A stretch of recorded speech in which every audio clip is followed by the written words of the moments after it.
Hi there guys, welcome back into the TRDR console.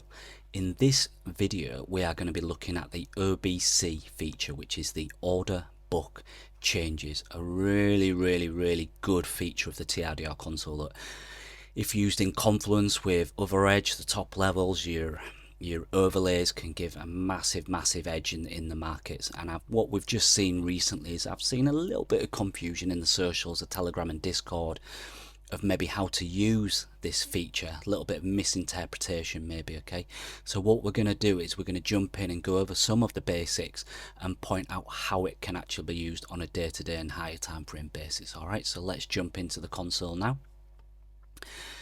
First thing to note is I just want to point out the price action currently on Bitcoin. It is the 13th of February 2024 at the time of this video being made. Bitcoin's broke out of a bit of a higher time frame range, and we have started to trend in just sat below 50k there. All right, so just wanted to give it a little bit of context as we look through the order book changes. Okay, so order book changes widget. Okay, part of your layout. If you haven't got this open, okay, go to your layouts here. These are all your widgets here. So okay, I've got trading view open at the minute, as we see in the middle. Bottom left I've just got trades, and then I've got order book changes. Okay, just a very simple layout for demonstration purposes on this video. Okay, another thing to point out is actually I don't think people see or know this is here because they just dive into the console, because it is a very plug and play system. But you've actually got these question marks on each widget. Okay, so if you were ever unsure or just wanted a little reminder, you do have these here. Okay, so just flick through these on each console widget if there is any confusion. Okay, just wanted to point that out. So once you've got this widget in, what are we actually looking at? Okay, so let's go from the top straight away.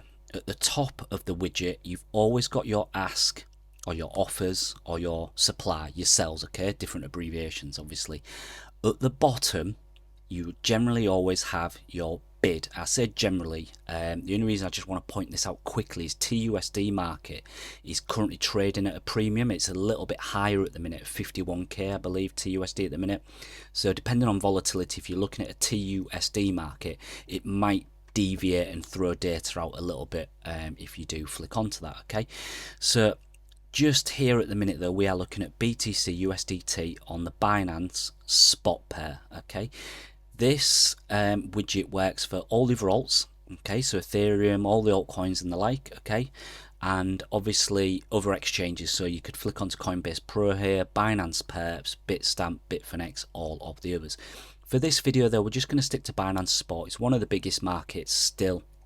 Okay, so let's just concentrate on here and dive into what we're seeing. So yeah, asks at the top, bid at the bottom. Okay, what you are seeing initially is everything that's been added, okay, or is positive added to the order books is green. Okay, and we can see that on the bid side and we see it on the offer side. So what are these? These are resting limit orders in the order book. Okay, so imagine these as order blocks. Okay, these are your order blocks depending on the time frame as well. Okay, so resting limit order bids in the order book, resting limit offers in the order book to the sell side.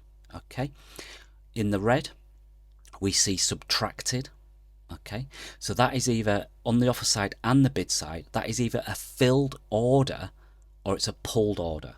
Okay, now when I say pulled, I don't always mean it's a spoof order, someone's just spoofing the order books, you know.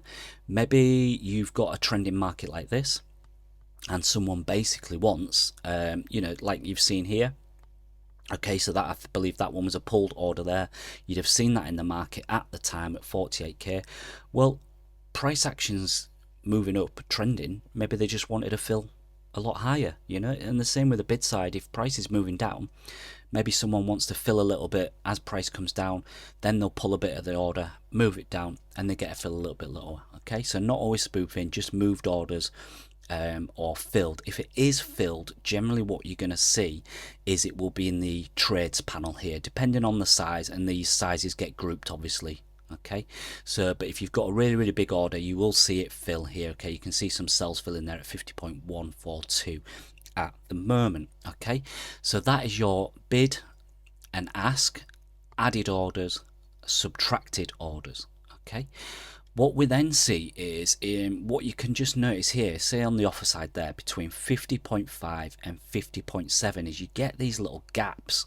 Okay, we call those gaps in liquidity, and it's basically where you've got no activity in the order book. Okay, no activity whatsoever. When you get something like that, it can sometimes create a little bit of wick space unless orders come in and fill that area up. You know, so imagine the price starts to ramp up now. We start to float above or just below 50.5k.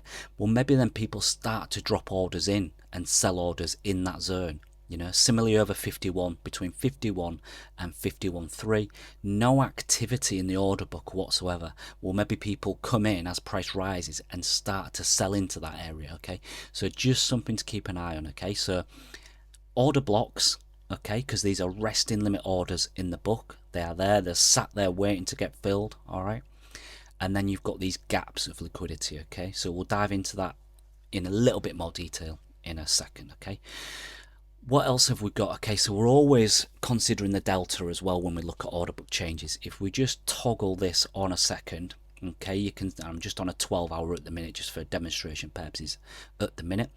You can toggle that delta screen on and off. Okay, what are we looking at delta? In a very, very simple terms, if you're adding 100k in orders to the books, okay, and then you get a subtraction of, say, let's make this simple, 50k, okay, you then are left with a positive delta of 50k. All right, so very, very simple terms. Okay, next up we've got our timing window. Okay, and I'll quickly run through this, and I'll just go into, you know, what I prefer to use as well. But basically this goes all the way down to a 5 minute, and what you are looking at if you are on a 5 minute is the order book changes within the last 5 minutes. All right, so maybe useful if you want to see if something's filled or getting pulled, if you're on a 1 minute time frame and you really want to just see what's going on. Okay, 1 hour time frame, likewise, you're not going to see anything.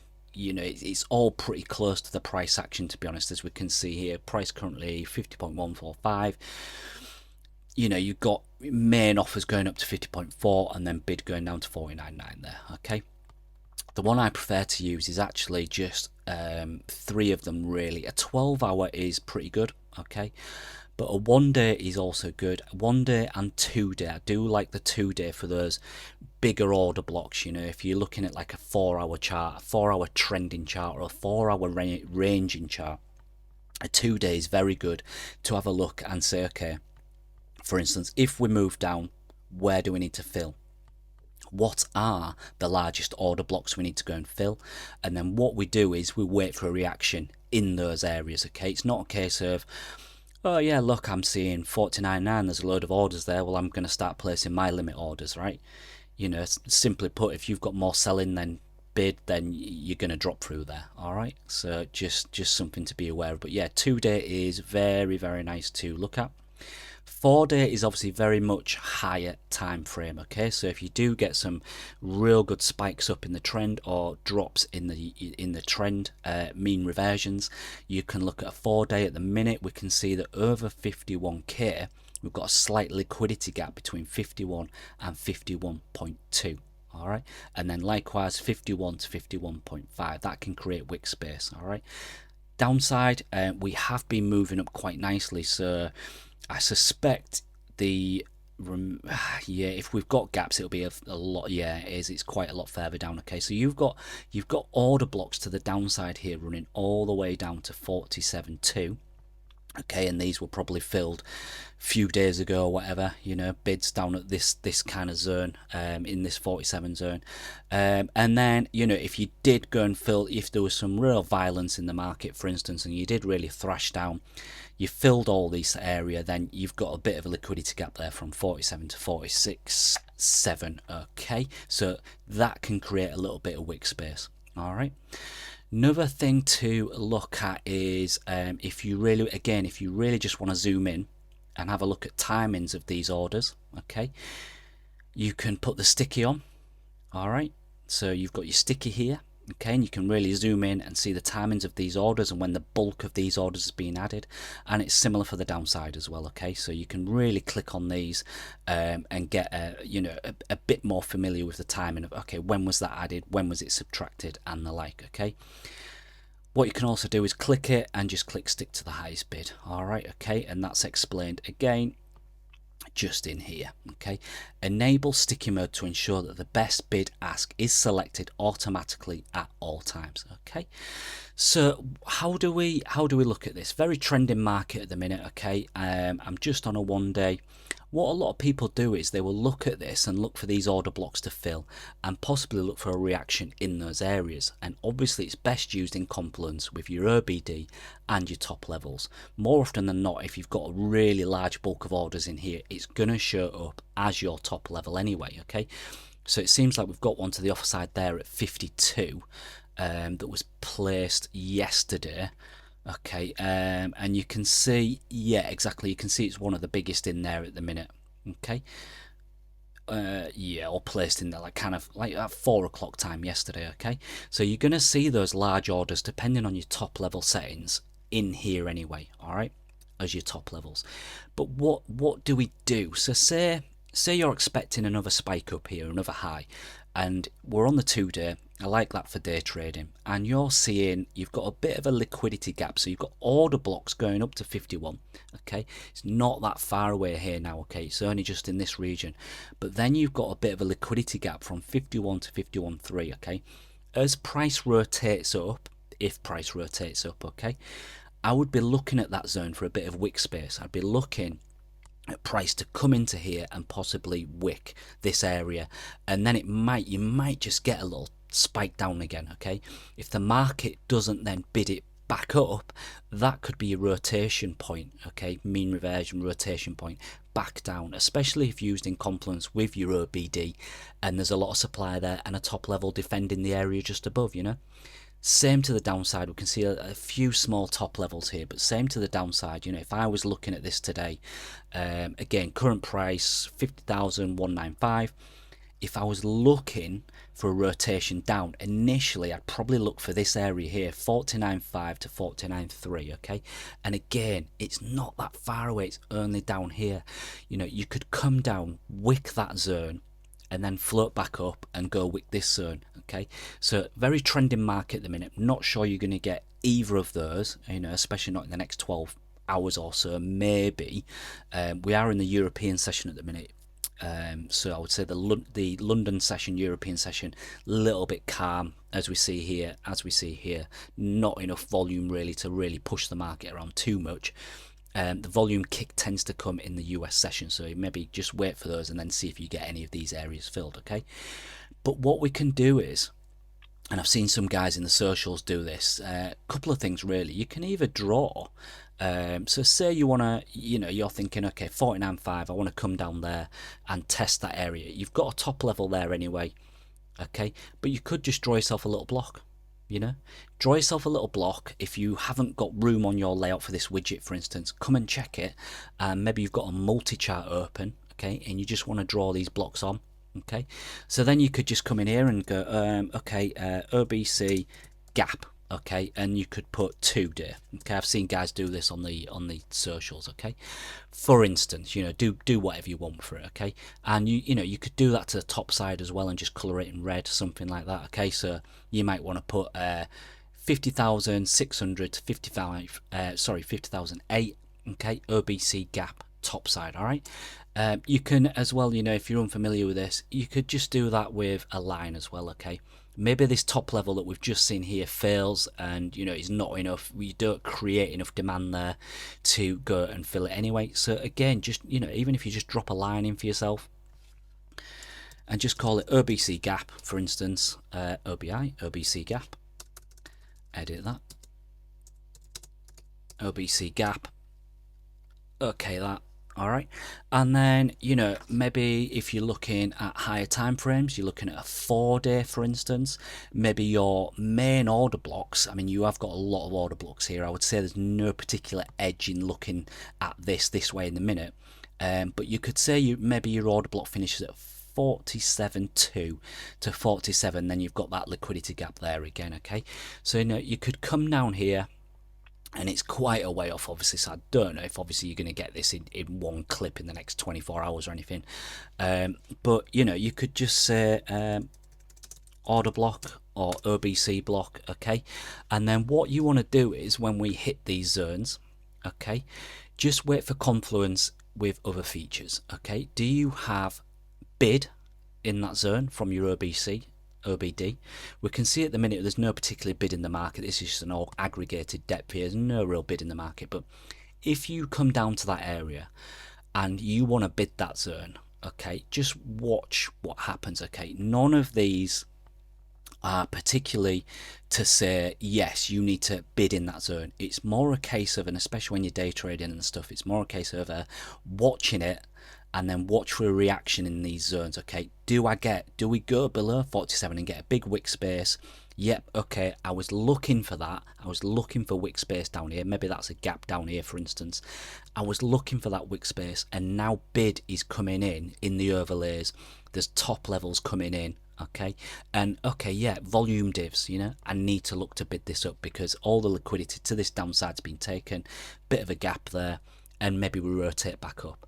Okay, similar to the top side, maybe you're looking at that 51k as your main order block. Okay, and then you're saying, okay, but I've got this liquidity gap at 51.2, for instance, which isn't that much higher really, is it? Okay, but we'll just put that there for demonstration purposes.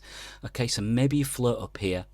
Maybe this top level here stays in defense and people really start to sell into this zone. Okay, well, you've got a bit of a gap there that can create wick space, and you've got an order block there, and that's where your order block finishes. Okay, so your order blocks finish at 51, then you've got possible wick space into 51.2 and maybe even up to 51.5. Okay, and again, not a case of sticking some sell limit orders in here, for instance, and saying, yep, I'm definitely going to sell there. When you're looking at this data, it's always a case of using it in confluence with the other features. Okay, so have a look at the reaction there. Do I get some sells? Have I got some bearish volume divs? Okay, right, the liquidity there, same as what we were looking at down here, the liquidity there has been filled. I've hit that wick space. Maybe you don't see any other liquidity above, which is another thing anyway. If the market, and that's why you've got to watch to see what happens. Maybe you fill all these orders, but the market bid just keeps on going and you just fly up. So unless you've got confluence with other features, just watch for a reaction in these zones. Okay, you're going up, watch for supply, watch for top levels capping price off, and maybe it rotates down. You're coming down, check the order blocks, check where those gaps are, liquidity gaps and voids. Okay, maybe that's wick space, then have a look at bidding and getting in. Okay, so I hope that has helped everyone a little bit today. Obviously we've looked at Binance today because it is one of the biggest markets. That may change in the coming months, years, just to highlight as well. I know Bybit is a big market, but they don't currently provide all the data. Okay, they don't currently provide all depth of book for the console. Okay, so at the minute I'm mainly looking at Binance Spot, Binance Perps, Coinbase Pro, and a couple of others. Okay, and the more confluence you can build in your story of order blocks where you need to look for an area, okay, the better. All right, so hope that helped everyone today and brought a little bit of clarity into what we're looking at here and how we can use it. All right, and yeah, just let us know in the comments if it did help. All right guys, cheers.